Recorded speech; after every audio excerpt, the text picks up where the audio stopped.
This is David Preston, and this is video 2 in my three-part series of the illustrations and maps that I have pertaining to Mobile and the Civil War.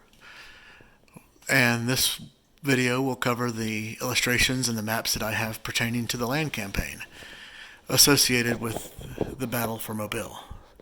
What we are looking at here is a map of the Battle of Spanish Fort that was in the official records of the war put out by the U.S. government after the war. And as you can see, it is a very detailed map with an illustration of the Confederate and the Union lines and where everybody was positioned, as well as the fort itself. It even has the wooden bridges across the marshes that the Gibson's forces used to escape in the middle of the night after the evacuation of Spanish Fort was ordered. What we have here is another map from the official record of the war put out by the U.S. government, and it shows the actual defenses of Spanish Fort with the readouts and read-ins, as well as Fort McDermott, as well as other important focal points of the fort during the war. What we have here is we have an entire page out of Harper's Weekly, and it includes several things pertaining to the Battle of Spanish Fort. First, while not directly related to the Battle of Spanish Fort, what we have here is an illustration of what it might look like at Fish River, at the mouth of Fish River, when the Union forces were disembarking from Union vessels, gathering to get ready to march up the eastern shore of Mobile Bay to Spanish Fort and ultimately Blakely. What you have here is you have an illustration of the torpedoes, the mines, the water mines that the Confederates used in both the Battle of Mobile Bay that I talked about in the previous video, as well as during the Battle of Spanish Fort.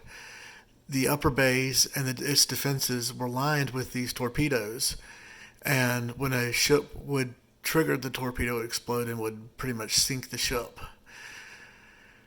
And then what you have here is you have a scene of what it would look like from Spanish Fort during the war, during the battle, looking out onto Battery Huger and Battery Tracy.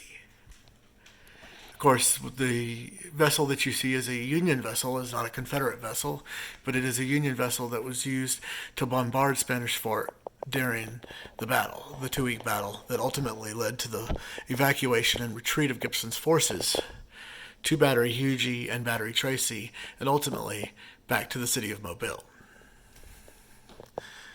I have the same map that Paul has in his house showing the land campaigns, the treks that the soldiers took from both Pensacola and from the forts at the mouth of the bay,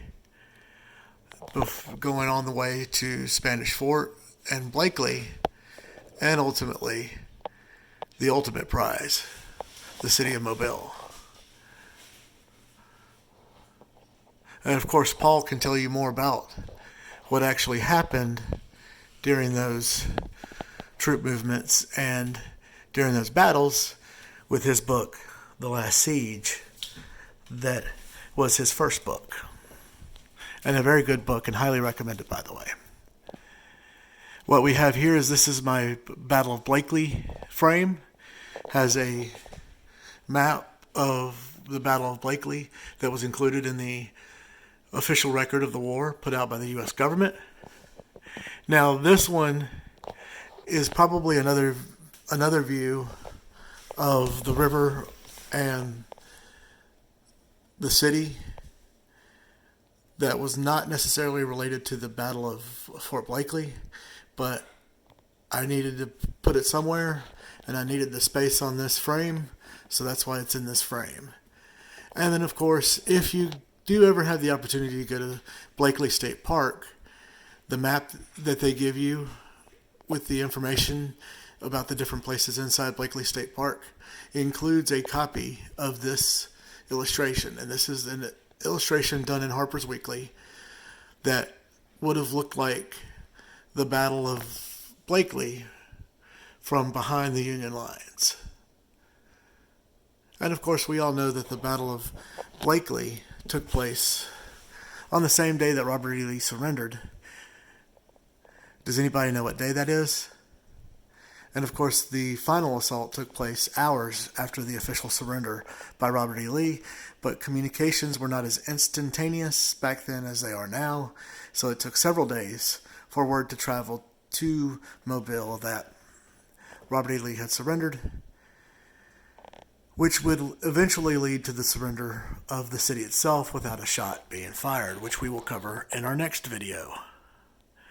Again, this has been David Preston, and this is a video tutorial, an explanation of the collection of illustrations and maps that I have related to the Battle of Spanish Fort, the land campaign of Mobile, and the Battle of Blakely.